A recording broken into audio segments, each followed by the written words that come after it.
Bom, boa tarde a todos e todas. Eu sou o professor Menezes, professor da UFAL, coordenador do Núcleo Alagoano pela Auditoria Cidadã. E nesse momento vamos tratar de uma questão muito importante para todos, que é justamente a relação que existe entre a crise das bolsas, o coronavírus e quais são as consequências disso para os servidores públicos e para o serviço público. Bom, esse é um tema que é bastante importante e eu estou agora escrevendo um artigo e eu tive a curiosidade de ver como que os grandes bancos, as grandes operadoras, como que elas tratavam no final do ano passado as expectativas de valorização da Bolsa. E quando eu comecei a investigar, os grandes bancos diziam que este ano seria anos de que as bolsas chegariam a 196 mil pontos, outros falavam de 140, ou seja, existia uma verdadeira euforia dos grandes bancos, das grandes operadoras, de que este ano seria um ano de grande valorização das bolsas. E é bom citar isso porque nós tínhamos, neste ano, nós tivemos o máximo de valorização da Bolsa de São Paulo, que foram 119 mil pontos. E nesse momento nós estamos vendo exatamente, eu acabei de ver, a Bolsa teve o sexto circuit break. É bom que explique, isso aí é um sistema criado em 87, toda vez que uma bolsa de valor, uma bolsa caia, chegue a uma queda de 10%, você interrompe a bolsa para que os ditos agentes privados voltem a operar dentro dos princípios do automatismo de mercado. Pois bem, nós estamos entrando agora, nesse momento, no sexto circuit break no Brasil, mas não só no Brasil, em Nova York também. Então é uma coisa de uma magnitude muito grande. Para se ter uma ideia, na crise de 2008, a Bolsa chegou ao máximo de 73 mil pontos e ao mínimo de 32. Pois bem, nesse momento, a Bolsa já caiu de 119 mil para 66, já que agora a queda registrada é de aproximadamente 14%. A primeira pergunta que se coloca é: quem está perdendo com tudo isso? E eu diria que essa é a primeira questão.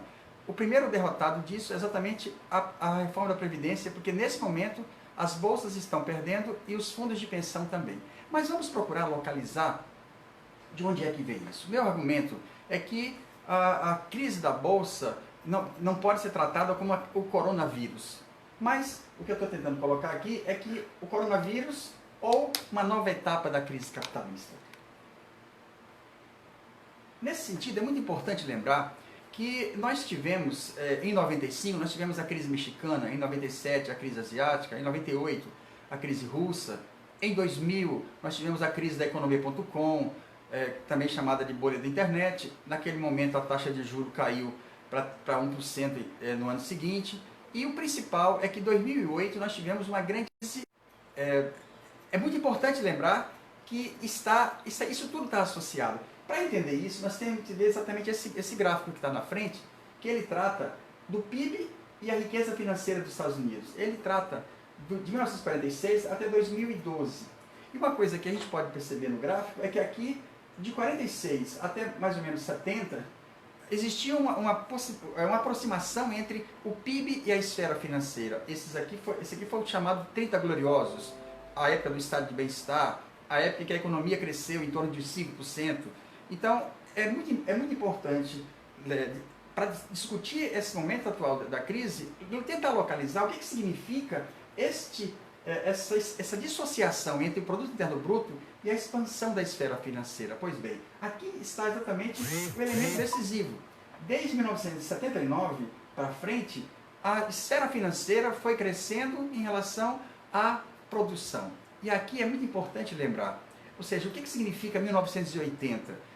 79, Margaret Thatcher é eleita primeira-ministra da Grã-Bretanha, e ela introduz o neoliberalismo. Em seguida, tivemos exatamente quem? O Reagan é eleito nos Estados Unidos, e esses dois são os pioneiros na introdução do que se chamou de neoliberalismo. Então, esse momento aqui é marcado também por uma grande incerteza do dólar, os títulos americanos estavam em crise, a inflação estava muito elevada. Então, o início do neoliberalismo, que é onde a esfera financeira começa a se separar da esfera produtiva, é marcado exatamente por uma política de juros altos.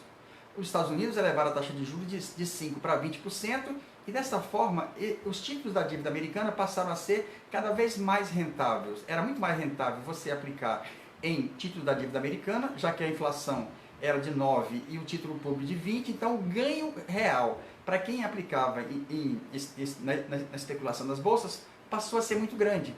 E nesse momento nós tivemos o quê? A previdência privada americana também foi crescendo. Então, 1980 é a fase em que a economia americana entra na chamada década perdida. E a política monetária praticada por eles era justamente o quê? Elevar a taxa de juros, ele chegou até 20, e, por sua vez, isso teve repercussão muito séria sobre Alagoas, sobre o restante do mundo. Por quê? Alagoas tinha tomado dinheiro emprestado a, sei lá, 4, 5%, e de repente a taxa de juros subiu.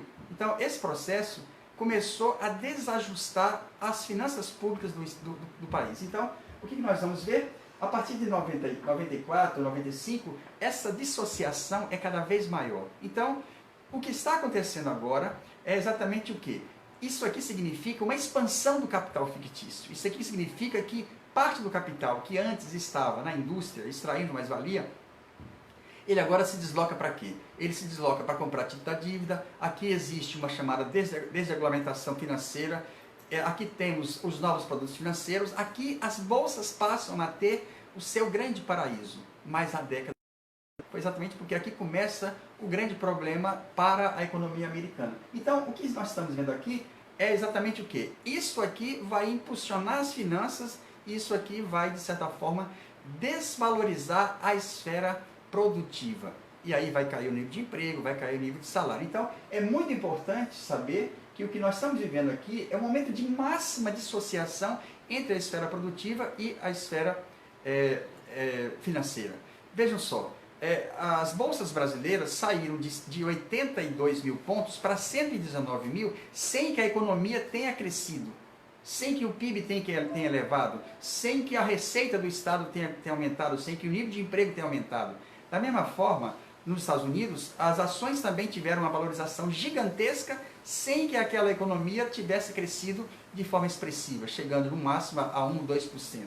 Então é muito importante fazer essa relação entre o que está acontecendo hoje como parte do processo de reprodução de parte do capital, que sempre procura o quê?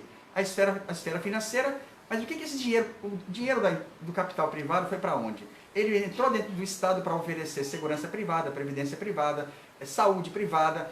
Esses capitais foram procurar na desconstrução do Estado, das políticas, na substituição do Estado, você tem uma expansão das formas privadas. Então, hoje, o que mais facilita o coronavírus se propagar, grande parte se deve exatamente ao fato de que desde 1980, nos Estados Unidos, da Grã-Bretanha e no Brasil, a partir dos anos 90, para pagar cada vez o juro da dívida, se fez cada vez mais ajuste fiscal e aí o servidor público foi cada vez mais atacado.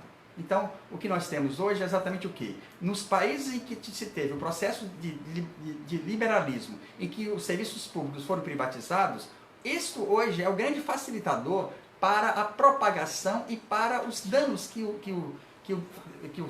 coronavírus pode provocar. E nesse sentido, significa o quê? Significa exatamente que os servidores públicos também estão sendo atacados mais uma vez. Então, vamos ver agora, isto aqui é da crise de 2008. E aqui tem uma coisa muito importante. Por quê? O que nós temos hoje?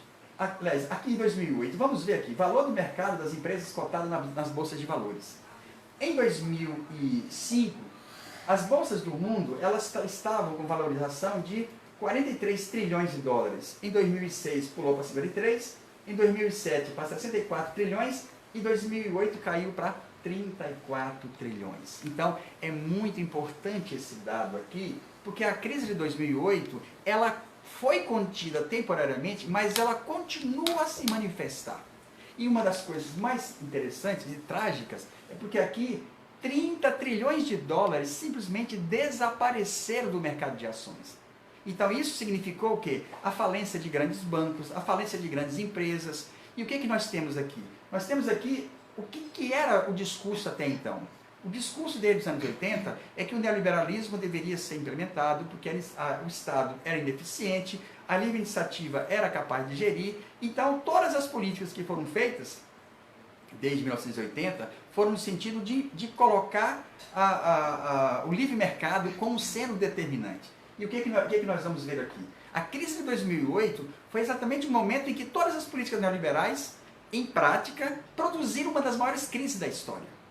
E aí é uma questão muito importante. Ou seja, se o neoliberalismo foi colocado durante 30, 40 anos como saída e ele produz exatamente uma crise como de 2008, qual foi a saída encontrada para os estados resolverem essa crise? Aí nós vamos passar para outra tabela, mas só lembrando, aqui nós tivemos uma perda de 30 trilhões de dólares. Em 2009, as ações já tinham valorizado para 47, 54 trilhões, 45 trilhões, e eu imagino que agora, antes dessa crise de bolsa, essas ações devem estar muito mais valorizadas ainda. Por quê? Porque você vai ter uma intervenção do Estado que, de certa forma, vai minimizar isso.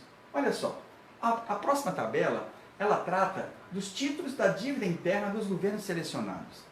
Em 2005, todos os governos do mundo deviam 22 trilhões de dólares. Depois pulou para 24 trilhões, 26 trilhões em 2007, 29 trilhões em 2008, e aí pula para 34 trilhões, 38 trilhões e 41 trilhões de dólares em 2011. Isso aqui é de 2011. Significa que os estados se endividaram para quê? Os estados se endividaram não foi para gerar saúde e educação, pelo contrário. Os estados se endividaram justamente para cobrir o rombo das perdas provocadas nas bolsas de valores de 30 trilhões de dólares, quando as ações valiam 64 e caíram para 34. Então, isso aqui é muito importante. Por quê? O que nós estamos vendo agora é justamente o quê? O que nós estamos vendo agora é justamente um processo no qual se conteve os efeitos da crise sem provocar grandes investimentos produtivos. Por quê? O que nós tivemos aqui foi nada mais do que os estados salvando quem? Os Estados Unidos estatizaram a General Motors, os Estados Unidos estatizaram a AIG, os Estados Unidos estatizaram grande parte das empresas privadas de grande volume de capital. Por quê? Porque o medo deles era exatamente que, se não fizesse essa intervenção, a crise capitalista teria se aprofundado muito. Então, o que nós temos aqui? A dívida pública de todos os países cresceu em torno de quase 20 trilhões, isso em 2011. Só que a dívida pública, na verdade, ela cresceu ainda mais. E aqui tem uma grande pergunta. Se esses estados que alegavam que não podiam investir em saúde, em educação, que não tinha dinheiro para segurança, que não tinha dinheiro para políticas públicas, porque estavam dando a isso a tarefa do mercado, por que os estados, naquele momento, pegaram o dinheiro público para salvar os empreendimentos privados? Vejam bem, não eram os empreendimentos privados que eram os responsáveis pela eficácia, mas não eram esses mesmos agentes privados que estavam na gestão de todos os estados. Então, o que nós temos aqui é que, nesse momento da crise, já começa a aparecer fatos novos. Nós temos agora o quê? Já estão falando em estatizar a Alitalia, já estão falando em liberar 50 bilhões de dólares para a Boeing. Então, o que já está sendo preparado agora é justamente uma tentativa de começar a recompor todas as ações que foram feitas em 2008, ou seja, o Estado se endividar para mais um momento de salvação das empresas capitalistas. Essa imagem aqui, ela serve para mostrar exatamente o que eu estou dizendo. Tudo estava pegando fogo em 2008, mas a prioridade era salvar bancos, a prioridade era salvar empresas. Nós estamos vendo agora a possibilidade desse retorno, de tentar novamente salvar os bancos. Olha só, eu tenho esses dados aqui do Financial Times, John Plender. Ele diz o seguinte: o choque provocado pelo coronavírus nos mercados internacionais coincide com um cenário financeiro perigoso, marcado pelo forte crescimento do endividamento mundial. Isso tem conexão com o que eu acabei de falar. Ou seja, o Instituto Internacional de Finanças já alertou para a alta taxa de endividamento de 322% em relação ao PIB mundial. Quando, na crise de 2008, isso aqui em relação à crise de 2008 é nada, porque na crise de 2008 o PIB mundial estava em torno de 45 trilhões e a dívida estava em torno de 70 a 80. Agora nós temos o quê? uma dívida de 322, alcançando uma dívida total de 253 trilhões. 253 trilhões. Mas olha só, vamos só recuperar uma coisa. A queda da Bolsa em relação ao máximo de 119 mil caminha a passo largo para atingir o mesmo patamar que 2008.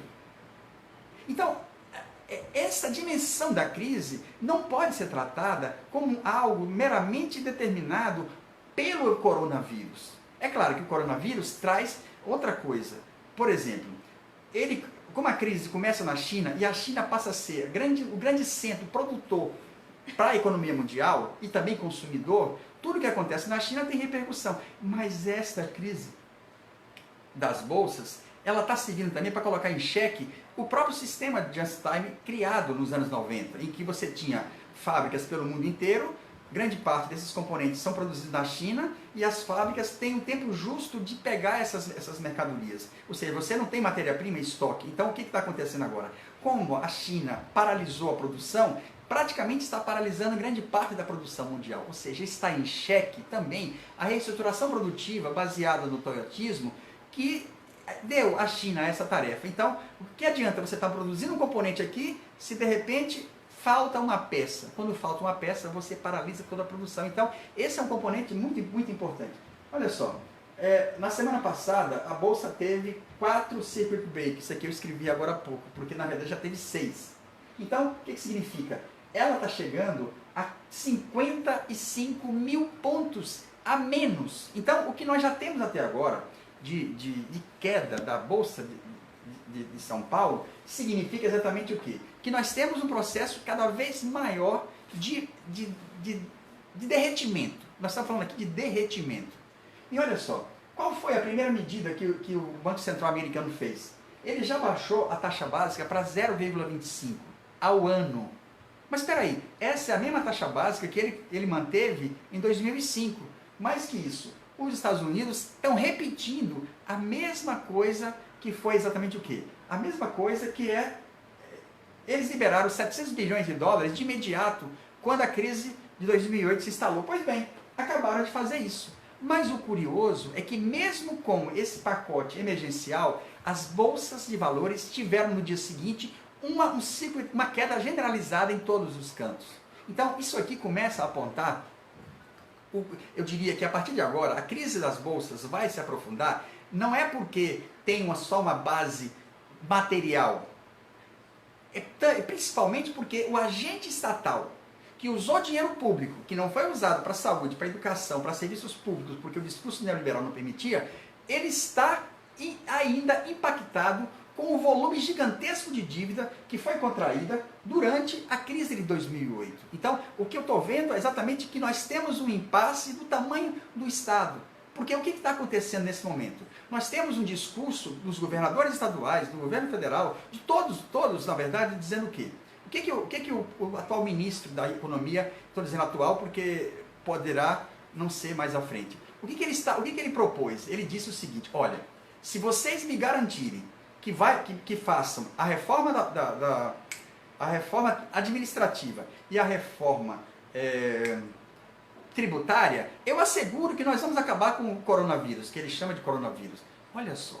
Primeira coisa, o que significa isso na verdade? Se nós formos ver, o que ele está propondo? Ele está propondo uma reforma administrativa e que seria retirado a estabilidade, seria retirado o concurso público, seria extinto praticamente o serviço público. Mais que isso, ele está querendo na reforma tributária criar uma grande DRU, ou melhor, uma linguagem mais simples. Nós temos várias dotações no orçamento que elas são chamadas carimbadas, elas são obrigatórias. É tantos por cento para a saúde, é tantos por cento para a educação. E vejam bem, o que ele está propondo é exatamente eliminar o serviço público e eliminar a obrigatoriedade de se gastar com saúde, com educação e com as outras coisas.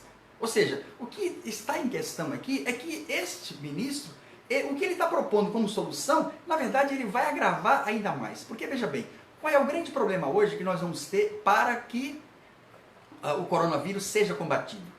Primeira coisa, você tem uma grande limitação que 41% da população está na informalidade. Grande parte da população está não só na informalidade, ganhando cada vez menos. O sistema de saúde teve um corte muito grande. Então, o que ele está propondo como solução, na verdade, é uma tentativa de liquidação completa de qualquer alternativa vinda do Estado para resolver os efeitos do coronavírus. Por quê? Se nós formos ver na China, o que aconteceu na China? Rapidamente eles conseguiram, num país de 1 bilhão e 400 milhões de habitantes, eles conseguiram fazer com que agora, ontem, a quantidade de pessoas infectadas está praticamente zerado. Ou seja, na China eles conseguiram, através da intervenção estatal, através de recursos públicos, eles fizeram hospitais, um hospital em uma semana para 1.000 pessoas, ou seja, através da política pública que existe na China, apesar de todas as críticas que eu tenho ao conjunto da estrutura de poder e de extração de mais-valia que tem na China, a China conseguiu rapidamente contornar ou minimizar os efeitos. Ao mesmo tempo, o que nós estamos vendo? Nós estamos vendo na Itália, em todos os países que implementaram essas medidas, essa dificuldade. Por que a Europa hoje tem mais gente infectado e morrendo do que a China? Porque a Europa se praticou justamente o que se chama de austeridade. A União Europeia, quando se constituiu e introduziu o euro, ela criou essa política de austeridade. O que é austeridade? É você ter uma política de corte de gastos cada vez maior, e isso tem dificultado a intervenção estatal. Então, a política que estão fazendo aqui é, de certa forma, retomar a fase anterior. É bom lembrar que toda essa política neoliberal no Brasil, todos esses cortes que aconteceram, e aí a emenda constitucional 95 e todas as reformas que aconteceram, elas criavam um mecanismo para que o Estado pudesse sair das funções sociais e priorizar o pagamento da dívida pública. O que nós temos aqui? O que nós temos é exatamente o processo de aumento do lucro dos bancos.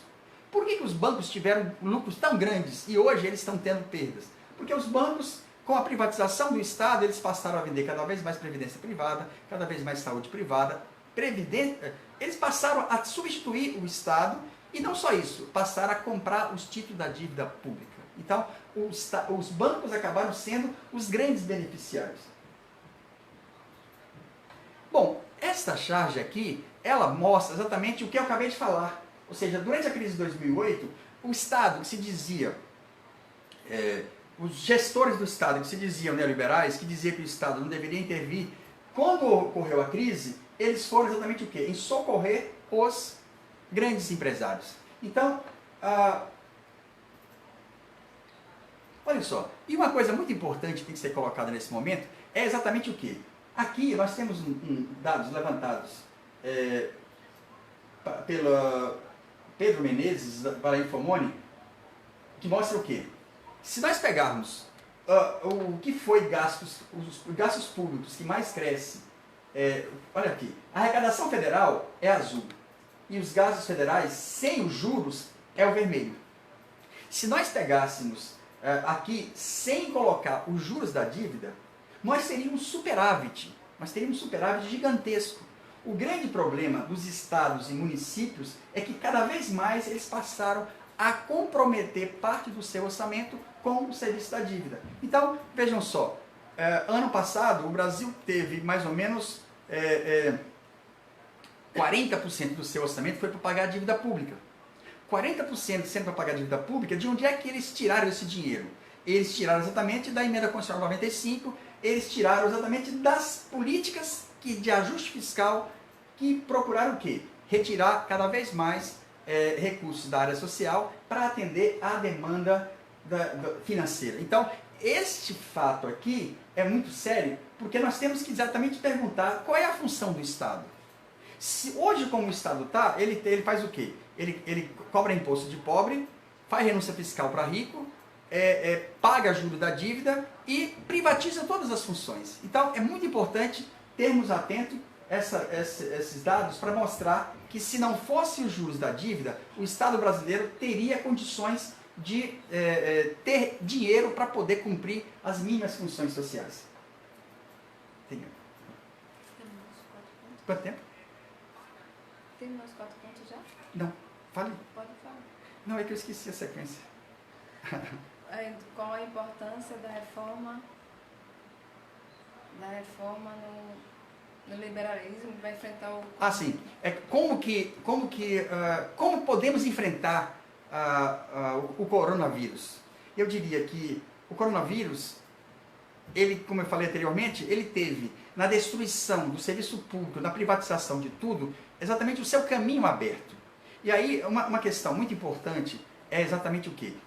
Como é que nós vamos poder nos preparar para poder atender a população? Porque vejam bem, até agora o coronavírus está atingindo a população de uma renda mais elevada, aqueles que puderam viajar. Mas em breve, o que vai acontecer é exatamente o quê? O que vai acontecer é que alguém que chegou da Itália, que pegou um Uber ou pegou um táxi, ele pode passar esse vírus para esse taxista ou para qualquer outro trabalhador, que ao chegar em casa ele pode contaminar a sua casa, que depois contamina a escola, que depois... Ou seja, o que nós temos que nos preparar é exatamente para algo parecido com o que já aconteceu na Itália. Por quê? Porque nós temos uma população que grande parte dela não pode cumprir a coisa mais básica. Qual é a coisa mais básica para se combater o coronavírus? É lavar as mãos com água e sabão. Qual é o grande problema que nós temos? Grande parte da população brasileira não dispõe de água e muito menos de sabão. Grande parte da população brasileira está na informalidade, sem um local determinado de trabalho. Ele está na bicicleta entregando pizza, ele está na moto, ou seja, grande parte da população brasileira está à margem da coisa mais básica. Então aí, eu diria que a primeira coisa que nós temos que fazer é exatamente recompor as condições mínimas de funcionamento. E nesse sentido, o que deveríamos fazer?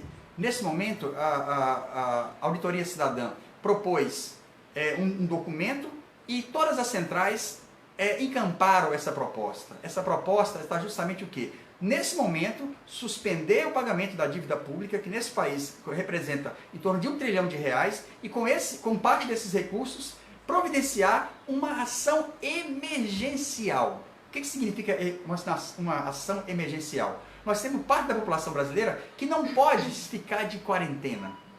Todos aqueles 41% da população brasileira que estão no trabalho informal, eles não podem suspender em hipótese alguma. E aí é que está. Como é possível pensar o bem-estar da coletividade se nós não pararmos para reparar os grandes problemas sociais que nós temos? Porque hoje, um dos grandes problemas que nós temos com o coronavírus não é só o desmonte das políticas públicas. Está no elevado desemprego, está na ausência de reforma agrária, está na ausência de políticas públicas. Porque essa população hoje, onde é que ela está? Ela está numa situação de desamparo. Eu acabo de escrever um artigo recentemente, em que eu peguei um quadro que diz o seguinte: 85% da população brasileira ganha menos do que o salário mínimo necessário. Ganha menos do que o salário mínimo necessário. Significa que 85% da população brasileira ganha abaixo da linha da pobreza. O que significa isso?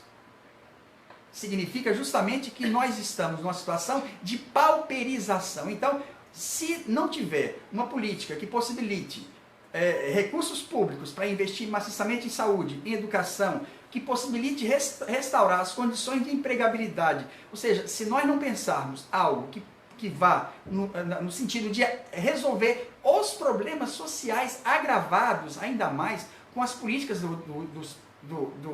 especialmente do governo atual.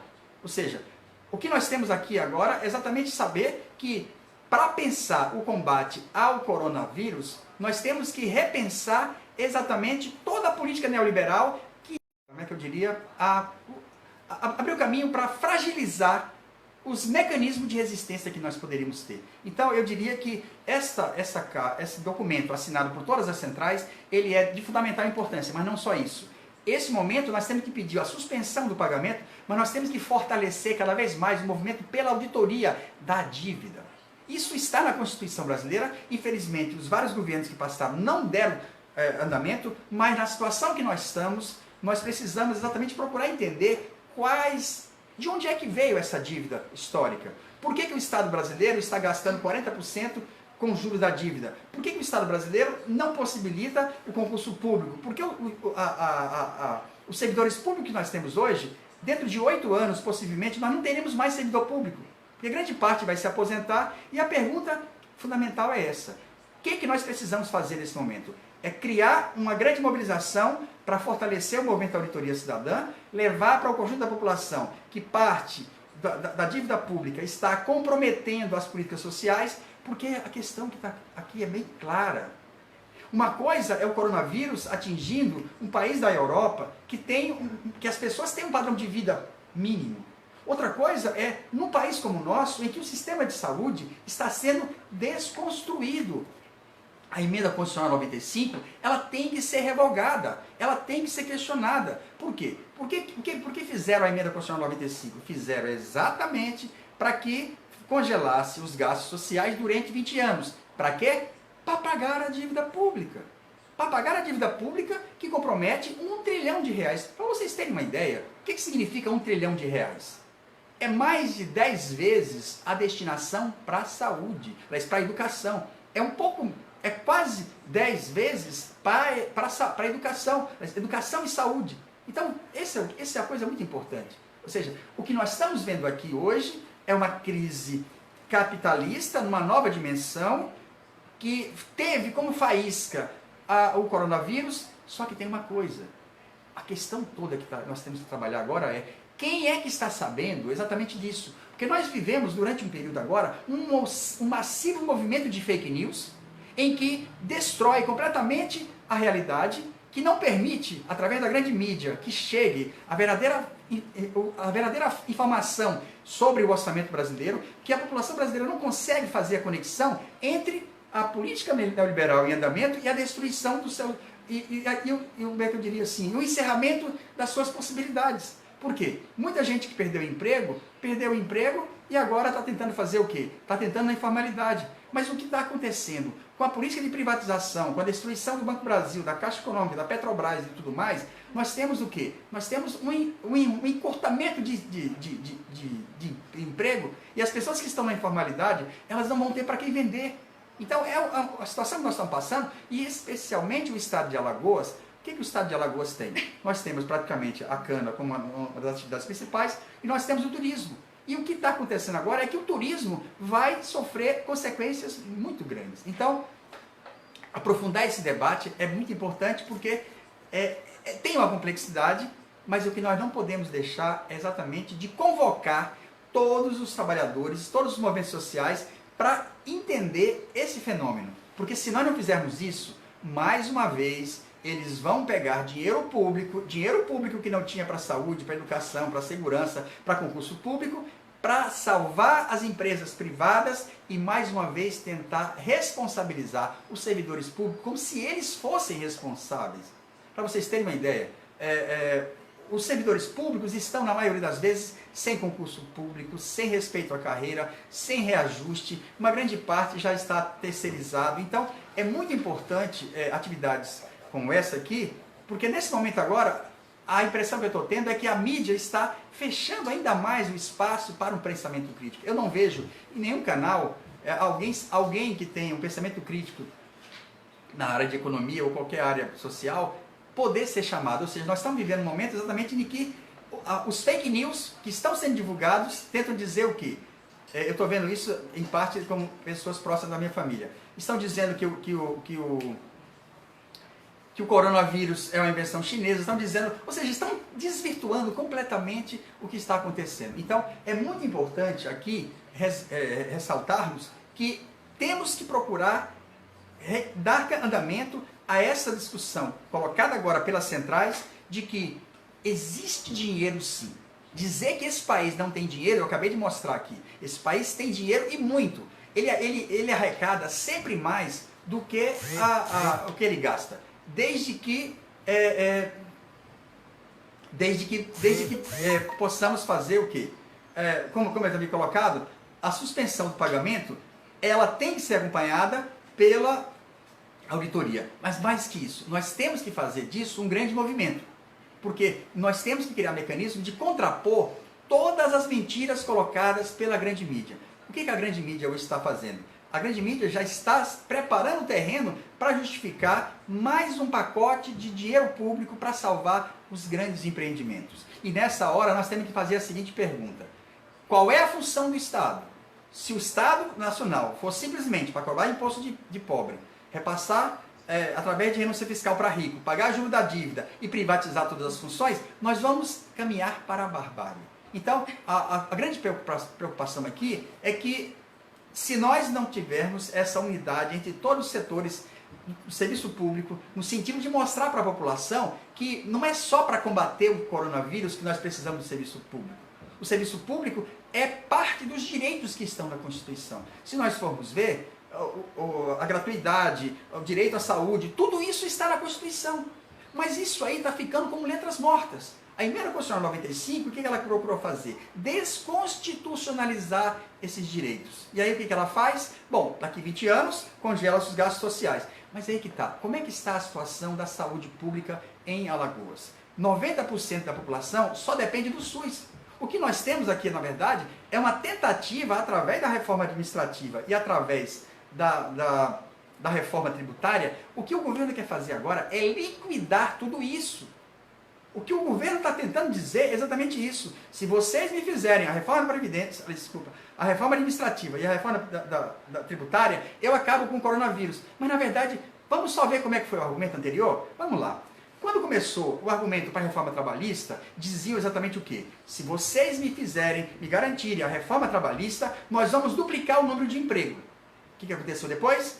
Depois de 3 anos, o desemprego saiu de 7 milhões para 12 milhões. Aí veio outro discurso, se vocês me garantirem a reforma da Previdência, nós vamos garantir aumentar o número de emprego. O que nós estamos tendo? Então, o que nós temos que trabalhar é exatamente como que a grande mídia, comandada por esses apoiadores desse governo, ela está tentando desconstruir a verdadeira causa do problema. E a verdadeira causa do problema está justamente no fato de que seja o Estado de Alagoas, que paga mais ou menos 700 milhões de dívida pública, seja a União, que paga 1 trilhão, tudo isso significa o comprometimento dos recursos públicos para as políticas públicas.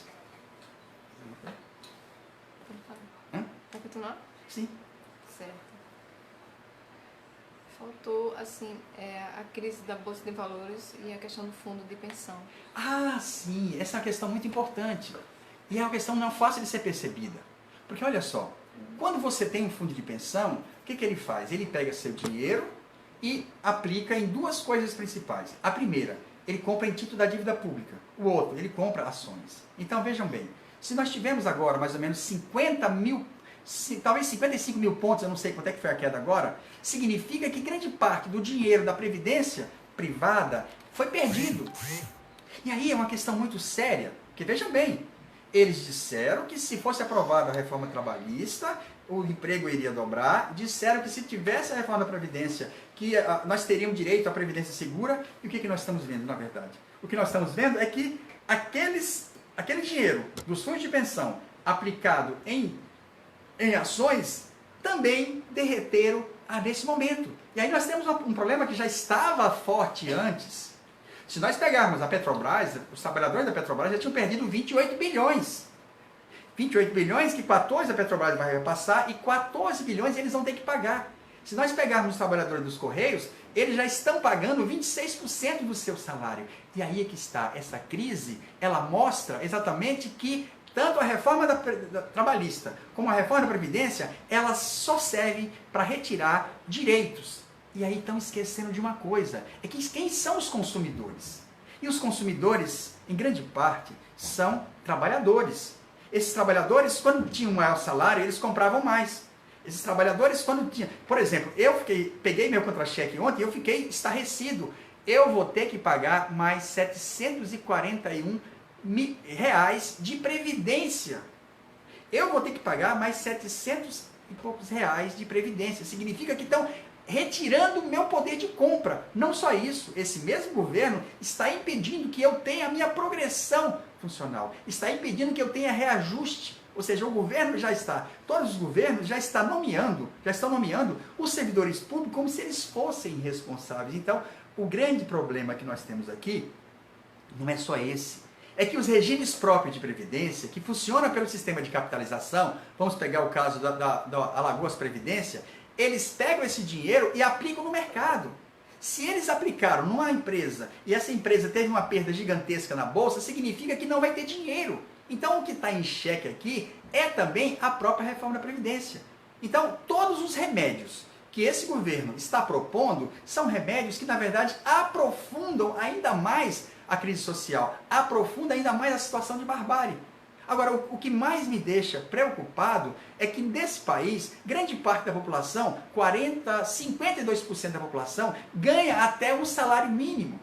Ganha até um salário mínimo. E o que significa isso? Que essa população que ganha até um salário mínimo, ela está numa situação de miserabilidade. São 53 milhões de brasileiros que estão dentro da linha da pobreza. Da linha da pobreza mínima. Não é nem da linha da pobreza cheia. Então, a importância desse tipo de atividade, eu acho que nós temos que aprofundar isso. Eu estou recebendo agora, nesse momento, vários comunicados de amigos meus que são professores da universidade na Itália, que eles estão montando um sistema de rádio. O que eles fazem? Eles pegam, já que a população está toda sem poder sair, eles estão fazendo exatamente o quê? À distância, eles estão fazendo entrevistas com várias pessoas. Então, eles entrevistam um economista, eles entrevistam um jurista, eles entrevistam todas as pessoas e eles estão montando uma rede de comunicação muito eficaz. Porque Francesco Schettino já me mandou isso aqui, eu já mandei para várias redes. Então, nós temos que construir, nesse momento, mecanismos que nos permita dialogar com a população para que ela entenda que toda a aparência construída pela mídia burguesa é como se o coronavírus fosse o grande responsável pela grande crise do capital. Não, o coronavírus é apenas uma faísca que permitiu a explosão de uma crise que foi contida por intervenção dos estados anteriormente, que se endividaram e que agora, para pagar a dívida anterior, eles estão exatamente dizendo que tem que acabar com todos os direitos sociais. Então, nós não podemos permitir que esta crise tenha como saldo dinheiro público para salvar as grandes empresas. Nós temos que aproveitar esse momento para criar um canal ou canais que nos permita dialogar com a população, com todos os familiares, para que eles possam entender a essência do problema. E a essência do problema está justamente no aprofundamento da crise capitalista. Não podemos esquecer que a crise de 1929, ela gerou uma grande depressão, e que a saída encontrada foi justamente o quê? Foi a intervenção do Estado. Essa intervenção do Estado na política keynesiana, ela teve como consequência justamente o aprofundamento do endividamento público. E esse aprofundamento do endividamento público acabou sendo um mecanismo de enriquecimento, de valorização fictícia, porque grande parte da burguesia passou, a partir dos anos 80, nos Estados Unidos, a viver da compra e venda de títulos públicos. E os estados acabaram se transformando nos grandes, como é que eu diria, dependentes dos grandes bancos e dos fundos de pensão para rolar a dívida. Então, esse momento que nós estamos passando é um momento extremamente complexo, que eu nunca imaginei que poderíamos ter chegado a uma dimensão como está. E o que está aqui bem claro é o seguinte: 2008 já foi o limite do neoliberalismo. O grande problema é que nós não criamos nos movimentos de esquerda uma perspectiva de questionar exatamente os limites que podem ser colocados pelo neoliberalismo. Não existe limite para eles. Os limites é a barbárie.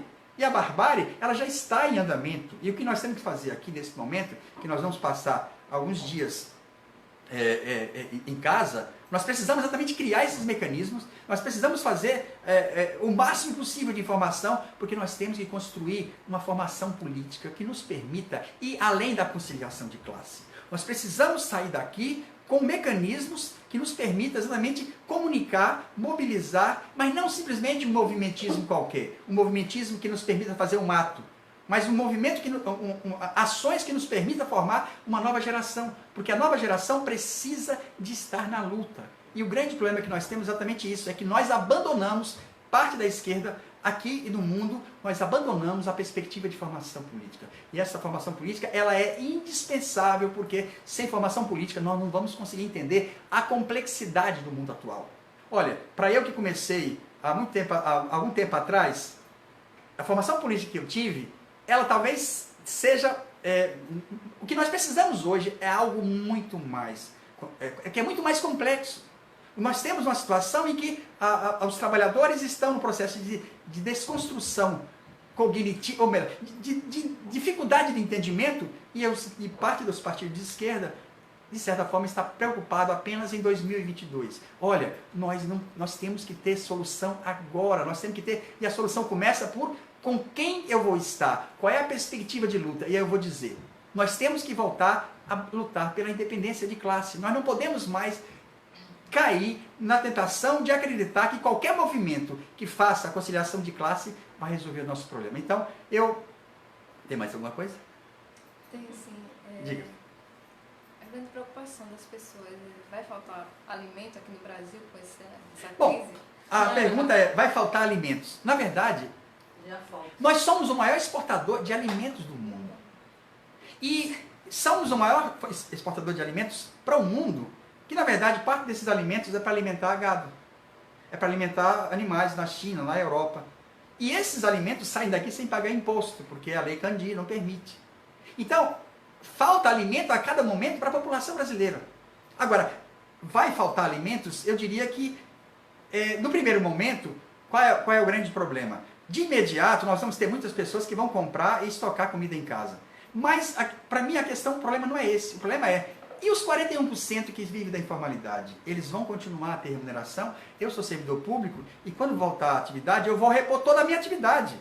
Eu vou repor tudo. Nesse tempo que eu estou aqui, eu estou escrevendo artigo, eu estou levando a minha pesquisa à frente. Mas nem todos os trabalhadores têm essa possibilidade. E grande parte desses que estão na informalidade, eles vão ter dificuldade, não é de ter alimento para comprar. Eles vão ter dificuldade de ter dinheiro para poder comprar.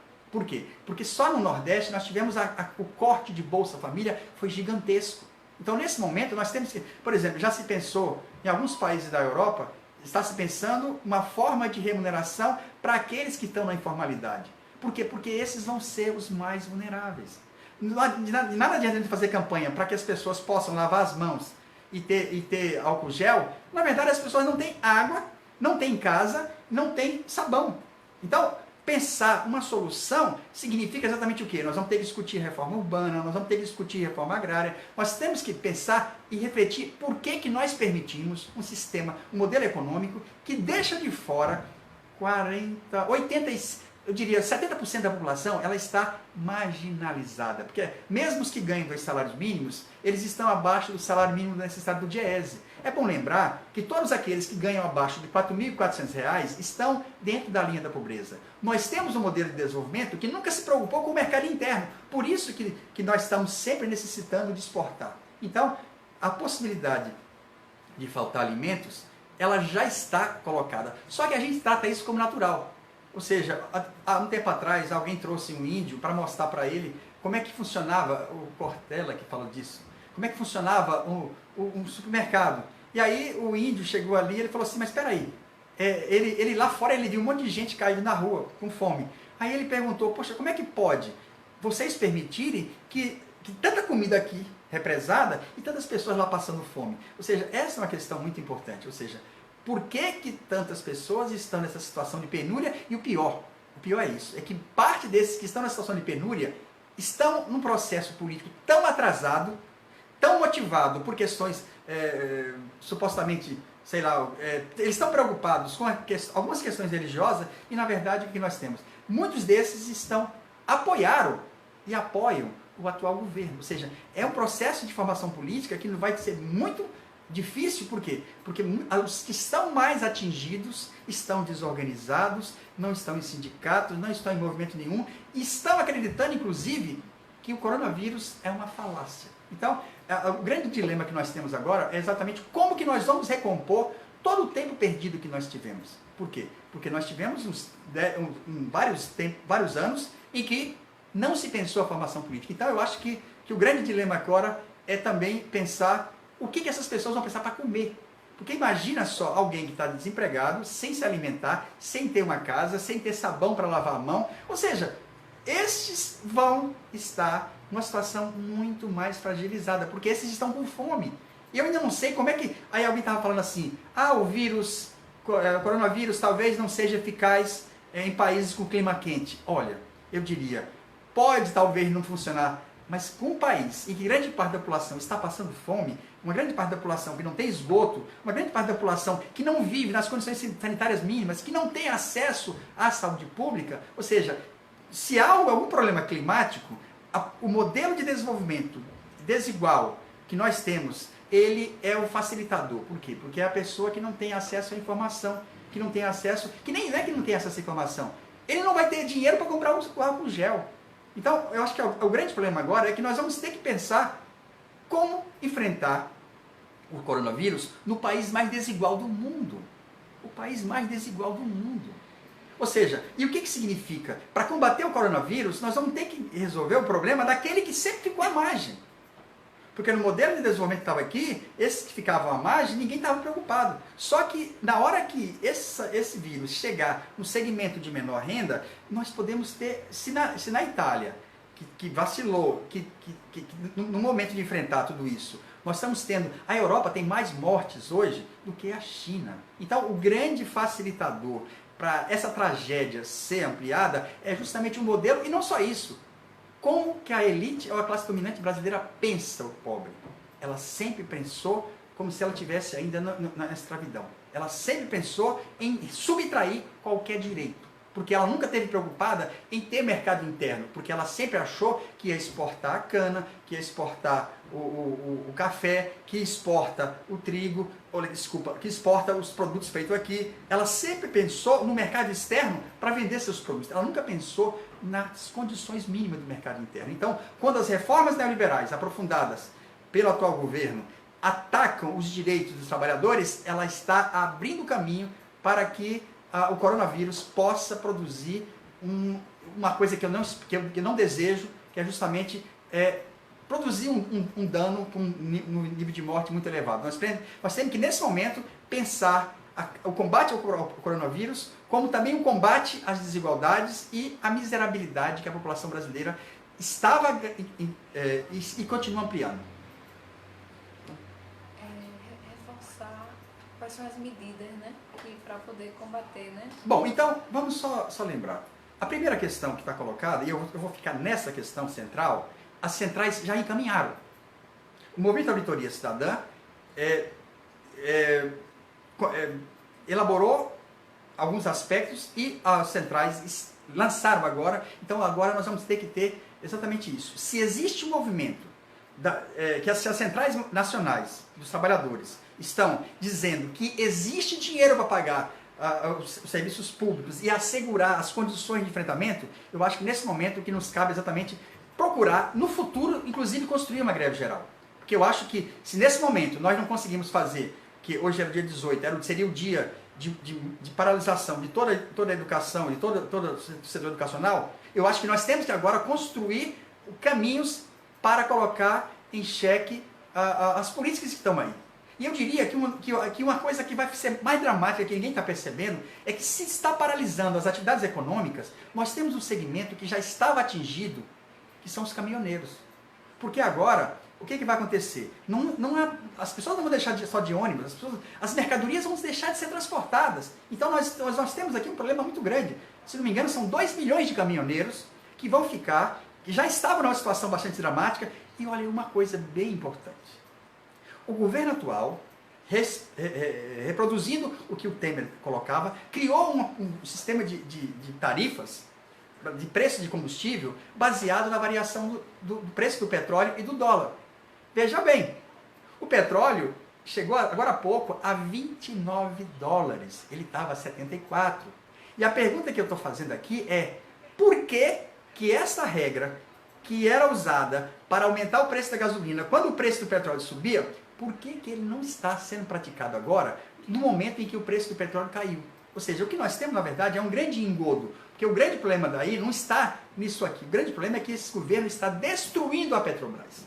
Ele está acabando com as nossas refinarias, exportando petróleo e importando combustível. Então, nós estamos num processo de recolonização. Esse governo acaba de visitar a sede da Embraer em Miami. Significa que a Embraer, uma empresa brasileira, inicialmente construída com capital estatal, está sendo destruída aqui. Ela está acabando com a engenharia brasileira. Então, é muito importante que esse governo que canta o hino nacional, ele está acabando com quer privatizar a Casa da Moeda, já está permitindo a produção de moeda fora do país, ou seja, é um governo que canta o hino nacional e entrega tudo que é desse país. Então, esse é o momento em que nós precisamos reforçar a unidade das centrais e essa bandeira de suspensão do pagamento da dívida para resolver de imediato o financiamento das condições para que a população brasileira não seja vitimada por esse vírus e pela política de destruição proposital do serviço público. Então, nesse momento, nós temos que ter essa tarefa. E aí eu acho que nós temos que fazer mais disso, juntar mais sindicatos, fazer mais temas, porque nós precisamos utilizar as mídias sociais para defender os nossos direitos. Infelizmente, elas estão sendo utilizadas pela extrema-direita para pedir a volta da Idade Média e para justificar todas as reformas que atacam os nossos direitos. Pronto. Muito bem, Dona Inês. Então, um caminho da... Agora precisa, viu?